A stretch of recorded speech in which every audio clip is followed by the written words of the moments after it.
Assalamualaikum warahmatullahi wabarakatuh. Perkenalkan, nama saya Nur Khalifah. Saya dari kelas 4A.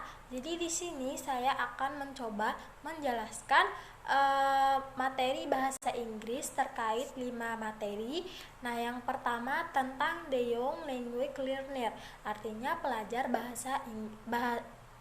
bahasa muda. Nah, yang kedua class manage and atmosphere, artinya manajemen kelas dan suasana. Nah, yang ketiga topik based work. Topik based work artinya topik dalam pengajaran berbasis. Nah, yang keempat planning to teach EFC, artinya perencanaan pengajaran berbahasa Inggris dalam anak-anak. Nah, yang kelima asing media in teaching EFC, artinya menggunakan media di pengajaran berbahasa Inggris. Nah, langsung saja kita masuk ke materi yang pertama, yaitu tentang the young language learner. Apa sih yang dimaksud dengan the young language learner ini? Nah, the young language learner atau biasa disebut YLL ini adalah pelajar dari usia 5 tahun hingga 12 sampai 13 tahun yang tampaknya mencerminkan batas bawah dan batas atas sekolah dasar. Nah, YLL ini sangat istimewa. Kenapa? Karena mereka itu adalah anak-anak. Mereka adalah anak-anak, the young language learner.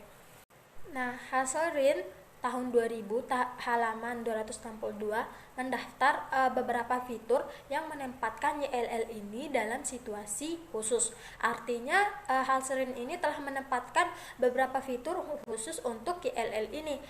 Dan ini tuh termaksud antusiasme dan keterbukaan mereka untuk belajar bahasa baru.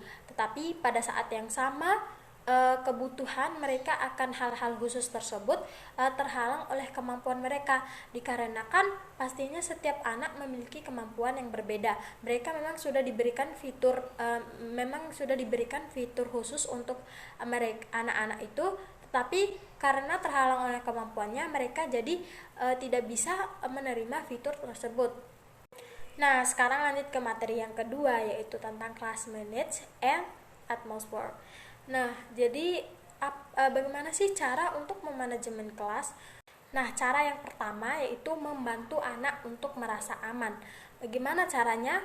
Yaitu dengan cara kita sebagai seorang pendidik menghibur mereka dengan cara melakukan ice breaking. Nah, melakukan ice breaking ini dilakukan di saat sebelum memulai pelajaran dan juga di saat pertengahan. Kenapa? Karena pasti di saat pertengahan pelajaran tuh anak-anak pasti merasa bosan, merasa ngantuk. Jadi kita akan melakukan ice breaking juga agar mereka tidak merasa bosan dengan pelajaran kita hari itu. Nah, yang kedua yaitu lingkungan fisik. Nah, lingkungan fisik ini maksudnya bagaimana kita melihat suasana kelas kita, suasana ruangan itu bersih, nyaman, dan aman. Jadi kan kalau kelas kita rapi, bersih, pasti anak-anak juga akan merasa nyaman dalam kelas. Dalam artian mereka tidak akan bosan lagi karena melihat kelasnya rapi, sangat rapi, dan juga tertata dengan baik. Nah, sekarang lanjut ke cara yang ketiga, yaitu mengatur meja. Nah, mengatur meja ini juga sangat penting dalam manajemen kelas dan suasana. Kenapa? Dalam mengatur meja kita bisa mengambil alih seluruh kelas. Jadi kita bisa melihat apa yang dilakukan semua siswa atau peserta didik kita, apa yang mereka lakukan, mereka sedang makan atau tidur atau minum.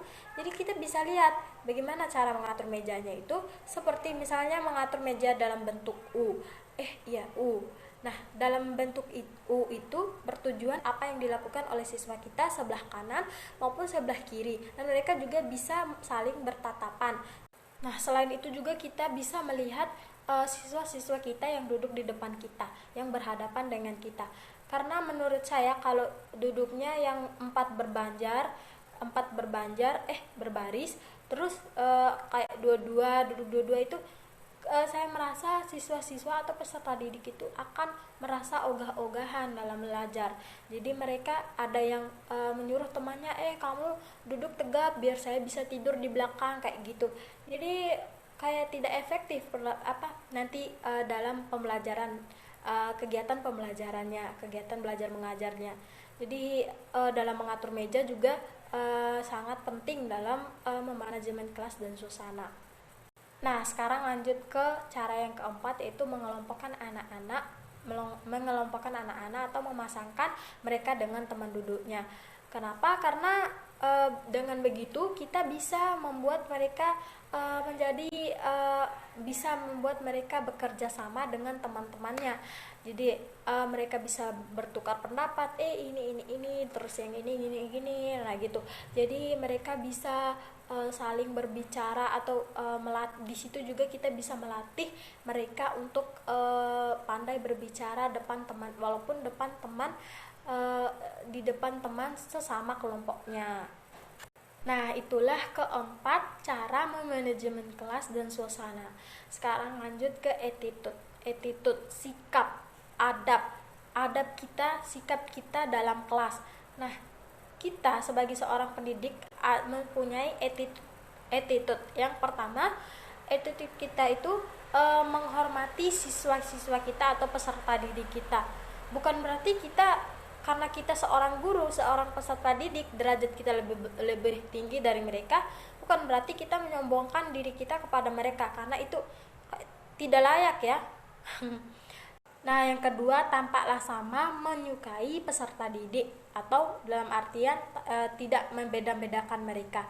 Karena jangan pernah pilih kasih dengan peserta didik kita yang lainnya. Bukan berarti kalau ada anak yang nakal kita menunjukkan rasa kebencian kita kepada mereka. Mereka nakal, mereka bodoh, kita jadi tidak menyukainya. Malah kita menunjukkan kalau kita itu sangat tidak menyukainya. Itu salah, kita tidak boleh begitu. Jadi kita yang harus maju, mendekatkan diri kepada mereka, maksudnya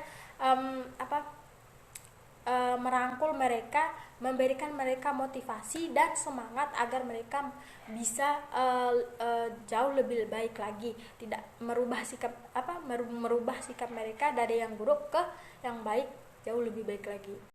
Nah, yang ketiga, bersikaplah realistis tentang apa yang mereka lakukan pada tingkat individunya. Karena sikap anak memiliki tingkat kecerdasan yang berbeda-beda. Jadi seperti yang saya jelaskan sebelumnya, kalau setiap anak itu memiliki tingkat kecerdasan yang berbeda-beda, memiliki kemampuan yang berbeda-beda. Nah, jadi itu bagaimana kita itu bersikap realistis tentang kepada mereka, kepada setiap individunya. Nah, sekarang lanjut ke materi yang ketiga, yaitu tentang topic based work. Apa sih yang dimaksud dengan topic based work? Topic based work adalah cara mengorganisir atau mengatur jalannya pembelajaran anak-anak dan pembelajaran bahasa seputar topik atau tema yang menarik bagi anak-anak. Jadi topik based work itu bagaimana cara kita atau mengatur jalannya pembelajaran anak-anak dan pembelajaran bahasa, seperti topik yang sudah diatur atau tema yang menarik bagi anak-anak. Nah, itulah maksud atau arti dari topik based work. Nah, apa sih kelebihan dari topik based work ini? Jadi kelebihan dari topik based work yang pertama, berguna, artinya berguna bagi pembelajaran, bagi berjalannya pembelajaran. Nah, yang kedua, bermanfaat. Berguna sama bermanfaat hampir sama ya. Nah, yang ketiga, praktis, simple. Nah, yang terakhir, cara menarik mengajar. Kan kalau topik based work itu tadi kan temanya tuh agar bisa menarik. Nah, sekarang lanjut ke materi yang keempat, yaitu planning to teach EFC atau perencanaan dalam pembelajaran berbahasa Inggris anak-anak. Nah, di sini ada unsur-unsur dalam lesson planning. Nah, unsur-unsur yang pertama yaitu deskripsi atau karakteristik kelas dan kelompok belajar yang akan belajar menggunakan design planning atau perencanaan. Jadi unsur yang pertama yaitu deskripsi atau karakteristik kelas dalam menggunakan lesson planning. Nah, yang kedua, deskripsi tujuan pembelajaran yang akan dicapai. Jadi deskripsi kita dalam tujuan pembelajaran yang akan kita capai, apa yang akan kita capai dalam pembelajaran tersebut. Nah, unsur yang ketiga yaitu berupa pernyataan tentang batasan waktu yang sudah dialokasikan untuk melakukan proses pembelajaran. Jadi kita membuat alokasi waktu atau batasan waktu yang sudah direncanakan untuk melakukan dalam proses pembelajaran. Jadi kalau sudah diatur batasan waktunya sampai kapan, jamnya sampai kapan, tidak boleh menambah jam, tidak boleh menambah atau memperlambat kegiatan pembelajaran atau KBM. Nah, unsur yang keempat yaitu problem yang mungkin akan muncul dan bagaimana antisipasinya. Nah, seperti unsur yang ketiga, kan seperti kita sudah menentukan batasan waktu yang akan pembatasan waktu yang sudah dialokasikan untuk melakukan proses pembelajaran. Tapi ada juga seperti guru yang sudah menentukan alokasi waktunya sampai segini, tapi tetap dia langgar, tetap dia memperlambat pergantian jam. Nah, caranya itu bagaimana cara mengatasinya? Nah, yang pertama tentunya siswa atau peserta didik mengingatkan kepada gurunya bahwa jamnya sudah selesai. Nah, atau enggak guru itu membuat alarm kapan jamnya selesai. Nah, atau bisa juga guru kalau misalnya jamnya sudah tinggal sedikit atau tinggal 5 menit, sampaikan apa saja yang penting, poin-poin penting saja, tidak perlu menyampaikan semua materi gitu. Nah, unsur yang kelima yaitu media yang dibutuhkan untuk melakukan pembelajaran. Jadi kita merencanakan dulu apa saja media yang kita butuhkan saat pembelajaran. Misalnya seperti spidol, kalender, dan lain-lain sebagainya.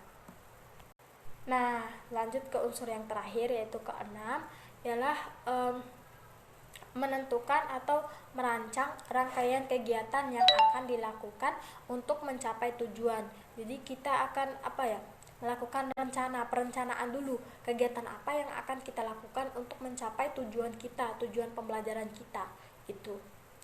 Nah, itulah unsur-unsur dalam lesson planning. Oke, mengapa sih harus lesson planning? Nah, jadi kenapa?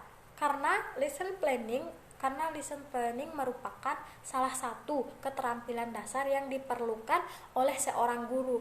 Jadi lesson planning itu adalah keterampilan dasar yang dibutuhkan oleh seorang pendidik. Artinya arti pentingnya adalah dalam kegiatan pembelajaran, dan dalam kegiatan pembelajaran dapat digambarkan sebagai seperti seorang yang sedang berpergian. Artinya kan kalau seorang yang berpergian itu pasti menentukan di mana ia pergi, kapan dia pergi, terus apa yang akan ia lakukan setelah ia pergi gitu. Nah, itulah mengapa harus lesson planning, kenapa lesson planning itu penting gitu. Nah, setelah timbul pertanyaan tersebut, pertanyaan tentang mengapa harus lesson planning. Nah, di sini saya juga akan menjelaskan tentang fungsi lesson planning. Nah, di sini fungsi lesson planning ada dua. Yang pertama, untuk memberi pelajaran kerangka kerja atau gambaran bentuk keseluruhan. Nah, jadi lesson planning atau perencanaan itu seperti RPP. Jadi kita memberikan kerangka kerja atau gambaran pembelajaran kita yang akan kita laksanakan ke depannya gitu. Nah, yang kedua, fungsi yang kedua yaitu untuk mengingatkan kepada pendidik terkait apa yang ingin mereka lakukan, terutama jika perhatian mereka teralihkan atau sejenak merupakan apa yang mereka inginkan. Jadi fungsi lesson planning ini kita bisa mengingatkan kepada peserta didik, seperti kita membuat RPP tersebut, kita bisa mengingatkan kepada mereka, minggu yang akan datang kita akan belajar ini.